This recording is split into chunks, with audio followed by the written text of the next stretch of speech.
इस खबर के प्रायोजक हैं एसके ऑटोमोबाइल्स, पता कादीपुर, रोनापार, आजमगढ़। हमारे यहाँ इलेक्ट्रिक बाइक पर फाइनेंस सुविधा उपलब्ध है। No petrol, no licence, no registration. साथ ही रोड मास्टर साइकिल एजेंसी। हमारे यहाँ सभी प्रकार की cycle Hero, Hercules, Avon, Ranger, छोटे बच्चों की साइकिल एवं इलेक्ट्रिक साइकिल इत्यादि उचित मूल्य पर मिलता है। प्रोप्राइटर सुनील कुमार। अधिक जानकारी के लिए स्क्रीन पर दिए गए नंबर पर संपर्क करें। Yes international school and college, Kadipur, Ronapar, Azamgarh. CBSE board से मान्यता प्राप्त कक्षा नर्सरी से 12वीं तक। रामबदन सिंह महिला महाविद्यालय, BA, BSc व श्री रणजीत सिंह इंटर कॉलेज व NCVT से मान्यता प्राप्त ITI कॉलेज, ट्रेड, इलेक्ट्रीशियन व फिटर। तो आज ही एडमिशन करवाएं, दाखिला लें। अधिक जानकारी के लिए स्क्रीन पर दिए गए नंबर पर संपर्क करें। कवित्री, एक सोशल एक्टिविस्ट यानी एक समाज सेवी, एक चित्रकार, एक पेंटर, एक आप जैसी घर चलाने वाली गृहिणी और आप सभी की लोकसभा की प्रत्याशी, आप सभी का स्वागत करती हूँ, नंदन वंदन व अभिनंदन करती हूँ। ज्यादा न बोलते हुए एक सवाल आप मैं सभी से पूछना चाहती हूँ। मैं हर जगह लगातार चल रही हूँ। ये लोकसभा क्षेत्र बहुत बड़ा क्षेत्र बा। इनमें 5 विधानसभा पड़ी, सहजनवा पड़ी, ग्रामीण पड़ी, शहर पड़ी, पिपराइज पड़ी और कैंपियरगंज पड़ी। तो जहाँ जहाँ जिनकी जिनकी रिश्तेदारी है, नात बात है, ससुराल बा, मैका बा, हर जगह आप लोगों को फोन के माध्यम से बताना है कि साइकिल वाला बटन दबाना है और काजल निषाद को जिताना। हर जगह ये बताना है। हमारे बाबूजी यहाँ खड़े हुए, नौजवान साथी जितने हैं सब सोशल मीडिया के माध्यम से वायरल करे। हमारे बाबूजी जितने भी भाई यहाँ हैं, कहीं चक्की चौराहे पे चाय पीने का काम करे वहाँ बोले। हमारी माता यहाँ आई हुई है, कहीं शिव चर्चा में जाए, कहीं शादी ब्याह में जाए, कहीं किसके सुख दुख में, कहीं नात बात रिश्तेदार में जाए, वहाँ बोले। चुप नहीं रहना। ये चुनाव मात्र 1 से 2 महीने का चुनाव है। 1 से 2 महीने में आप सभी को मेहनत करना है, क्योंकि ये मेरा व्यक्तिगत चुनाव नहीं है, ये आप सबका चुनाव है। और कैसे कि मैं माट के ग्राम सभा के वासियों से पूछना चाहती हूँ कि 10 साल हो गए केंद्र में मोदी जी की सरकार के, 7 साल हो गए योगी जी के सरकार के। अब भाजपा सरकार में यहाँ माट गांव में पड़वैया लइका लइकी भी होई, केहू के सरकारी नौकरी मिलल बा? बाबूजी, भैया, नौजवान साथियों, केहू सरकारी नौकरी मिलल बा? ये है जमीनी हकीकत, ये है सच्चाई। बड़े बड़े मंच से भारतीय जनता पार्टी के लोग वादा करते हैं। मोदी जी का कहले रहलन 1 साल में 2 करोड़ रोजगार मिली, 1 साल में 2 करोड़ नौकरियां मिली। कहाँ गई नौकरी? और जिनके घर में सरकारी नौकरी होला उनका रहन सहन बदल जाला, लइकन के रहन सहन बदल जाला, पढ़ाई लिखाई बदल जाला। अरे घर में 2 पहिया 4 पहिया खड़ा हो जाला भैया। ये सरकारी नौकरी का महत्व है। और ये भारतीय जनता पार्टी आरक्षण खत्म कर रही है, तो नौकरियां कहां से देगी? सब कुछ मोदी जी बेच रहे हैं, प्राइवेट कर रहे हैं, तो आरक्षण कहां से मिली? आरक्षण नहीं मिली तो नौकरियां नहीं मिली। नौकरी नहीं मिलेगा तो अच्छा रहन सहन नहीं मिलेगा। हम ज्यादा गरीब बनते जा रहे हैं, इस बात को समझिए। बच्चे ज्यादा टूअर होते जा रहे हैं। पढ़ाई लिखाई इतना महंगा हो गया, क्या करेंगे आप लोग? कैसे पढ़ाएंगे बच्चे को? कि हर गरीब माता पिता नून रोटी खाकर, हमारे बाबूजी जमीन बेचकर, घर बेचकर, कुछ और जमीन बेचकर ये सोचते हैं कि लड़का हमारा पढ़ लिख ले, कोई इंजीनियर बने, कोनो अधिकारी बने, कोनो डॉक्टर बने, हमारे गांव के, जिला जवार के, परिवार के, पटीदार के, पूरा राज्य के नाम रोशन होई। लेकिन ये भारतीय जनता पार्टी की सरकार नौकरी भी नहीं देने वाली है, रोजगार नहीं दे रही है, शासन सत्ता में हिस्सेदारी नहीं दे रही है। तो बात को समझिए कि भारतीय जनता पार्टी की सरकार 5 साल 5 किलो राशन देगी, तो राशन देगी लेकिन शासन नहीं देगी। इस बात को समझिए कि राशन देगी लेकिन शासन सत्ता नहीं देगी, राजा नहीं बनाएगी, हुक्मरान नहीं बनाएगी। ताग के आप देखो कि दाम दाल के, चीनी चीनी के, तेल के, हर चीज के, गैस के, हर चीज के कितना दाम बढ़ गए। और ये लोग कहते हैं 400 पार। हाँ तो 400 पार तो हो ही गए। लहसुन, टमाटर, तेल, दाल, चावल, आटा, तरकारी, सब कितना पार हो गया। ये कितनी महंगाई होती जा रही है। काहे कि मोदी जी कोरोना में जो कह रहे थे कि हर किसी को वैक्सीन लगाना पड़ेगा, जैसे पूर्व विधायक जी ने कहा अभी कि वैक्सीन हर किसी को लगाना पड़ेगा, ये भारतीय जनता पार्टी की सरकार ने ऐलान कर दिया था। ये सभी के ऊपर लागू हो गया था। कहीं भी आप ट्रेन में जाए तो वैक्सीन लगाया है, कहीं मॉल में कुछ खरीदना जाए वैक्सीन लगाया है, कहीं फ्लाइट पकड़े तो वैक्सीन लगाया है, बस में चढ़े तो वैक्सीन लगाया है। बिना वैक्सीन के तो कहीं आप लोग को चलने ही नहीं देते थे। काहे कि वैक्सीन कंपनी से मोदी जी 500 करोड़ रुपया खाए, 500 करोड़ रुपया खाए थे अपने चुनाव के लिए, इसीलिए मजबूरन सभी को वैक्सीन लगाना पड़ रहा था। तो इस तरह से भारतीय जनता पार्टी हमारे जीवन के साथ खिलवाड़ कर रही है और मासूम बच्चों के साथ खिलवाड़ कर रही है। कैसे कि जैसे हमारे बाबा जी बोले यादव जी कहे कि पेपरवा लीक हो जा। भारतीय जनता पार्टी की सरकार में जितनी भी परीक्षा होती है, जैसे पुलिस भर्ती वाला हुआ परीक्षा, पेपरवा लीक हो गए। भारतीय जनता पार्टी की सरकार में जितना लव लेटर लिखना है होला उतना पेपर लीक हो जाए, ठीक ना। तो पेपर लीक हो गया। 70 लाख बच्चों ने आवेदन किया था। 400 रुपया आवेदन फीस, भरवाई फीस 150 रुपया, 10 रुपए के एडमिट कार्ड, 560 रुपया ही हो गए। 70 लाख बच्चों ने आवेदन किया था। मोटा मोटी योगी जी की सरकार ने 500 करोड़ का घोटाला कर दिया। आप लोग को पता चला? हाँ, कौन बताएगा आप लोगों को? कौन बताएगा? प्रिंट मीडिया नहीं बताएगी, गोदी मीडिया नहीं बताएगी। कौन बताएंगे आपको? बड़े बड़े नेता नहीं बताएंगे, क्योंकि आपके विधायक भारतीय जनता पार्टी के, सांसद भारतीय जनता पार्टी के, योगी जी भारतीय जनता पार्टी के, मोदी जी भारतीय जनता पार्टी के। तो कौन आप लोगों का नेता है? एक तो विपक्ष में ऐसा नेता बनाइए जो आप लोगों की लड़ाई लड़ सके। एक विपक्ष में ऐसा नेता बनाइए जो सड़क से लेकर संसद तक की आप लोगों की आवाज उठा सके।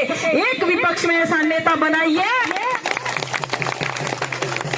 जो आप लोगों को न्याय दिला सके। कहीं कोर्ट कचहरी के माध्यम से इतने आप लोग दुखी हो जाते हो, थाने में जाते हो तो सुनवाई ना होला, कहीं जमीन के मामला में होला तो सुनवाई ना होला, कहीं और मारपीट का मामला होला तो सुनवाई ना होला, छेड़खानी का मामला होता है तो सुनवाई नहीं होता है। आज ही मैं बता रही हूँ, मैं रोज पेपर पढ़ती, मैं पूरे उत्तर प्रदेश की बात छोड़ दी, जैसे गोरखपुर का पेपर अगर आप लोग रोज पढ़ेंगे, हिंदुस्तान वाला पेपर रोज उसमें छपा रहता है कहीं यहाँ गोरखपुर में छेड़खानी भई, महिलाओं के साथ अत्याचार हुआ, कहीं कोई कांड हुआ, मासूम बच्चों का अपहरण हो गया, मासूम बच्ची, छोटी सी बच्ची 7 साल की बच्ची के साथ कोई घटना हुई गलत तरीके से। ये कहाँ? गोरखपुर में। और गोरखपुर क्या कहा जाता है कि बाबा जी का गढ़ है, तब तो बाबा जी को शर्म आनी चाहिए। भारतीय जनता पार्टी को शर्म आनी चाहिए जो ये कहते हैं कि बेटी बचाओ बेटी पढ़ाओ। इन्होंने कहा था बेटी बचाओ, मतलब भाजपा से बेटी बचाओ, भारतीय जनता पार्टी के नेताओं से बेटी बचाओ। इस तरह से ये लोग महिलाओं के साथ भी खिलवाड़ कर रहे हैं, विद्यार्थियों को लूट रहे हैं। 500 करोड़ का घोटाला करके प्रति वर्ष सरकार नौकरियों के लिए आवेदन लेती है, प्रति वर्ष आवेदन लेती है, इसके लिए मोटा मोटा फीस लेती है। उसके बाद परीक्षा नहीं होता है, टाल दिया जाता है। अगर परीक्षा हो जाए तो रिजल्ट घोषित नहीं होता है, रिजल्ट घोषित हो जाए तो भर्ती प्रक्रिया को कोर्ट कचहरी के माध्यम से लटका दिया जाता है। बात को समझिए।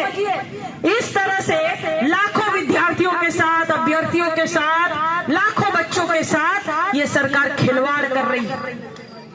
और इसी में पेपर भर्ती हुआ था, बेचारे बच्चे इतना संघर्ष करते हैं, इतना मेहनत करते हैं, और पेपर लीक हो जाता है। उसमें 3 बच्चों ने आत्महत्या कर ली, 3 नौजवान साथियों ने आत्महत्या कर ली।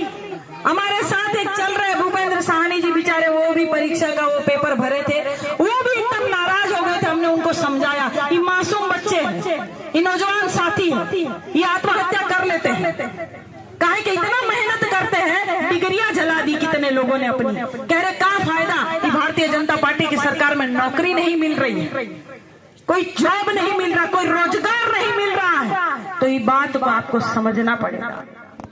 आप लोग सभी चाहते हैं कि आपकी बहन काजल निषाद जीते, और हम तो भहुआ पार के रहे वाला है। यहाँ माट गांव में तो हमारे बहुत रिश्तेदारी बा। शेषनाथ भैया के उधर खुद ही रिश्तेदारी हमारी है। शेषनाथ भैया आए तो बताइए, तब आपको जोड़ना चाहिए अब सभी को।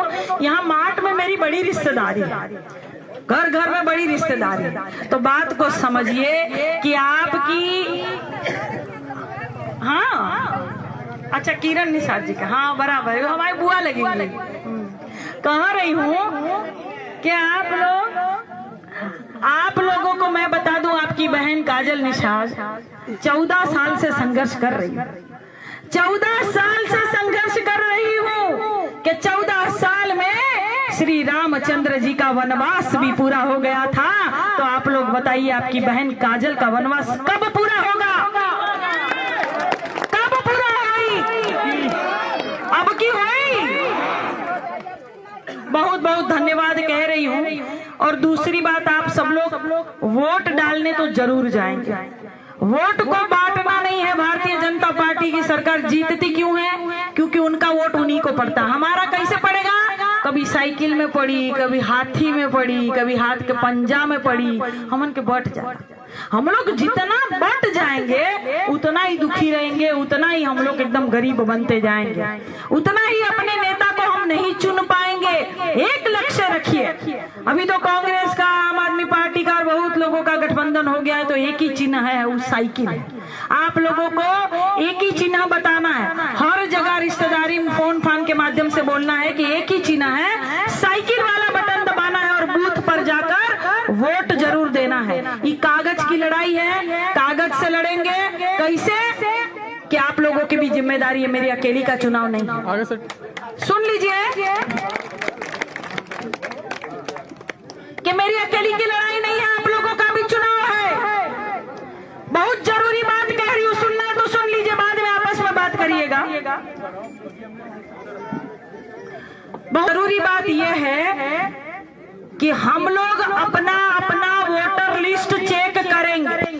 हम सभी, हमारी माताएं, हमारी बहनें, यहाँ नौजवान साथी खड़े हैं, परम आदरणीय बाबूजी खड़े हैं, युवा साथी खड़े हैं, हम सभी अपना अपना, राजेंद्र भैया सुन लीजिए, आपको भी यही बताना है लोगों को कि अपना अपना वोटर लिस्ट चेक करेंगे और वोटर लिस्ट में देखेंगे कि कहाँ कौन से बूथ पर हमारा वोटवा पड़ा है, कहाँ कौन से बूथ पर हमारा वोटवा पड़ा है, चेक करेंगे। हम लोग क्या करते हैं कि 5 लोग परिवार के लोग जाते हैं, 2 लोग का वोट पड़ता है और 3 लोग का नहीं पड़ता, तो हम लोग कहते आए दादा हमारे पतोहिया का नाम कट गए, आए हमारे नंदी का नाम तो कट गए, हमारे बेटवा के नाम, हमारे बाबूजी का नाम कट गए, नमवा नहीं आयल बा, नमवा नहीं कटल बा, नमवा नहीं कटा है। ये भारतीय जनता पार्टी की धूर्त सरकार ने बूथ बदल दिया आपका, और आपको पता भी नहीं चला। हमारे साथ जो चल रही है आदरणीय चंचला निषाद जी,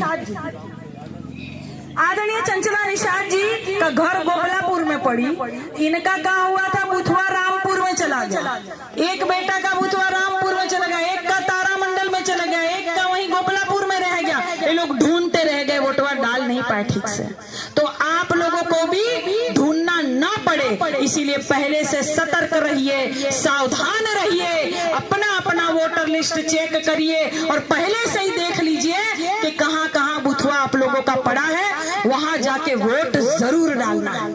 ये ना है कि सपवा निकल गए बाद में डंडा खोजे लगे सब, ये ना है कि आग लग गई तो बाद में कुआं खोदने लगे, ऐसा नहीं। हमें पहले से सतर्क रहना है, तब आप लोग निश्चित तौर पे परिवर्तन करेंगे। अगर भारतीय जनता पार्टी से आप लोग नाराज है, अगर आप लोगों को पता है कि हर तबका परेशान है भारतीय जनता पार्टी में, चाहे वो अधिकारी हो, अधिवक्ता हो, चाहे मजदूर हो, चाहे मजलूम हो, चाहे मासूम बच्चियां हो, चाहे महिलाएं हो, चाहे जवान हो, चाहे किसान हो, चाहे मजदूर हो, चाहे मुस्लिम हो, चाहे दलित हो, चाहे पिछड़ा हो, अगर आप लोगों को पता है कि भारतीय जनता पार्टी में हर तबका परेशान है, तो परिवर्तन कौन करेगा?